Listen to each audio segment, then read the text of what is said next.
ডুয়ার্স। হ্যাঁ, ঠিকই শুনেছেন। ডুয়ার্স বললেই মনে পড়ে ছোট ছোট নদী, ভাঙাচোরা পাহাড়, ভাঙাচোরা রাস্তা আর বড় বড় জঙ্গল।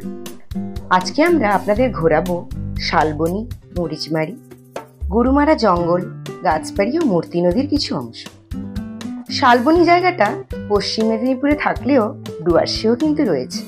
চলুন আজকে ডুয়ার্সের শালবনী ঘুরি। আজকে কিন্তু বিন্দু, ঝালং এদের গল্প শোনাবো না, আজকে শোনাবো মূর্তি নদী, গরুমারা জঙ্গল ও তার আশেপাশের কিছু জায়গার গল্প। আমরা উঠেছিলাম কনক রেসিডেন্সিতে। এই হোমস্টেটার বিশেষত্ব হলো এর চারপাশের এত সুন্দর একটা শান্ত স্নিগ্ধ গ্রাম্য পরিবেশ, আর এর প্রত্যেকটা রুমের নাম কোনো না কোনো নদীর নামের সাথে। আমরা ছিলাম জলঢাকা রুমে। আজকে হোমস্টে সম্বন্ধে তেমন কিছু বলতে পারছি না, কারণ সময় খুবই অল্প। নেক্সট কোনো ভিডিওতে অবশ্যই জানাবো। হোমস্টের ম্যানেজার তাপসদা অত্যন্ত ভালো মানুষ এবং নিজেও একজন প্রকৃতি প্রেমিক। উনি ঠিক করে দিয়েছিলেন রাজু নামের স্থানীয় একজন টোটো চালক দাদার। ওনার ফোন নাম্বার ডিটেলসে দিয়ে দিলাম। আপনারা যেদিন প্রথম আসবেন সেদিন বিকেলে সময় করে কিন্তু এই জায়গাগুলো অবশ্যই ঘুরে নিতে পারেন, কারণ এই জায়গাগুলি ঘুরতে বেশি সময় লাগে না। ওই যে দেখছেন চা বাগানগুলো, ওই চা বাগানগুলো কিন্তু মরিচবাড়ি। আমরা গরুমারা জঙ্গলে সাফারি করতে পারিনি, কারণ আমাদের সময় ছিল খুব অল্প। গরুমারা জঙ্গলে যদি আপনারা সাফারি করতে চান তাহলে আগের থেকে আপনাদের বুকিং করতে হবে, অথবা রিসোর্টের ম্যানেজারকে আগে থেকে জানিয়ে দিলে উনি ব্যবস্থা করে দেবেন। আর আপনারা যদি এই হাতির পিঠে চড়ে সাফারি করতে চান তাহলে অনলাইন বা অফলাইনে বুকিং করতে পারেন। গরুমারা জঙ্গলের ফরেস্ট অফিসে ঢুকে আমরা দেখলাম সাফারি করানোর হাতিগুলোকে।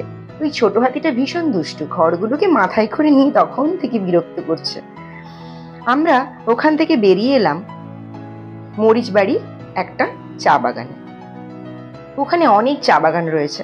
ওই চা বাগানে এসে দেখলাম বিশাল বড় বড় গাছে লতানো কিছু গাছ জড়িয়ে রয়েছে। টোটো চালকের থেকে জানতে পারলাম ওগুলো গোলমরিচের গাছ, এবং পাশে কারি পাতা গাছও অনেক রয়েছে। উনি বললেন এখানকার চা বাগানের মালিকরা গোলমরিচ এবং কারি পাতা চাষও করেন।